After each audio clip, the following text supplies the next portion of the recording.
नमस्कार न्यूजरूम को स्वागत करुछि मु तपन। आज आम चर्चा करवा चर्चा जोड़ी संख। आपण माने जानिछंती आसंता 24 तारिख रु मुख्यमंत्री व बीजेडी सुप्रीमो नवीन पट्टनायक हिंजिलू आरंभ करेंगे निर्वाचनी प्रचार। आउ निर्वाचन जेते पाखौची सेते राजनीतिक उष्णता राज्य में बढ़िया लगी। गतकाली संध्यारे नवीन पट्टनायक गोटे वीडियो सोशल मीडिया रे खूब भाइराल है। हाथ में दुईटी शंख धरी शंख सुप्रीमो शंख दलर सभापति नवीन पट्टनायक आउ कहते एथर जोड़ी शंख। सेपटे आप देखिपे जे नवीन ओडिशार अध्यक्ष अच्छा भी कार्तिकेय पांडियन हाथ में जोड़ी शंख थिला एवं भोटर मानक अपील करुले एथर जोड़ी शंख।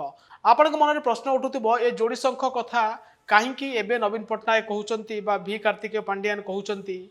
आपड़ जदि लक्ष्य करेंगे 2014 पर ओडिशा रे साधारण निर्वाचन में भोटिंग पैटर्न परिवर्तन होइछि। गोटे मोदी को गोटे नवीन को भोट दिया जाउछि, जहा फल रे गत निर्वाचन रे बीजेपी 8टी एमपी जितबारे सफल होइथिला। कांग्रेस मध्य गोटे एमपी जीतिथिला एवं बाकी आसन रे बिजू जनता दल विजय हासिल करथिला। अधिक एमपी भोट बढ़ुछि, जहा फल रे बीजेडी कोउठी ना कोउठी ए प्रकार भोटिंग पैटर्न को नहीं भयभीत होइछि।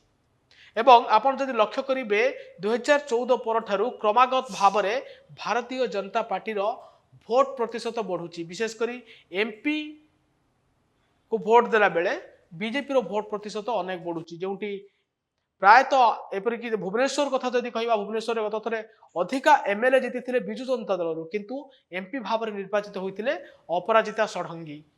तो से एथर से प्रकार किसी त्रुटि न हो से भोटर भाई मानक बीजेडी जो मैंने कर्मी अच्छा जो मैंने नेता अच्छा तो द्वारा गोटे वार्ता देवाक चाहते नवीन पट्टनायक जे एथर उभय एमपी आउ एमएलए जोड़ी शंखरे भोट देवाकू आवेदन बा अपील करिसेंती बीजेडी सुप्रीमो नवीन पट्टनायक आउ भी कार्तिकेय पांडियन। काली संध्यारे एही वीडियो जितेबाला आसिला सामना को सोशल मीडिया बीजेडी नेता आरंभ करी प्रशंसक समस्ते खूब भाइराल हेबार लागिछि।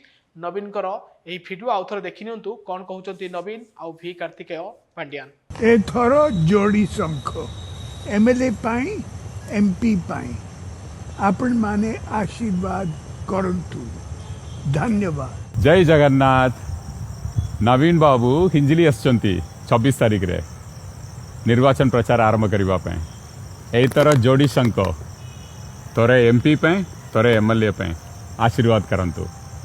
हेलो +2 एग्जामिनीज आईएएस ऑफिसर हेबाकु चाहନ୍ତି कि तेबे टीएसजी गुरुकुल जोग दियंतु। +3 टीचिंग सह बाजीराव आईएएस एकेडमी द्वारा कोचिंग पांतु। कॉल 9438782020।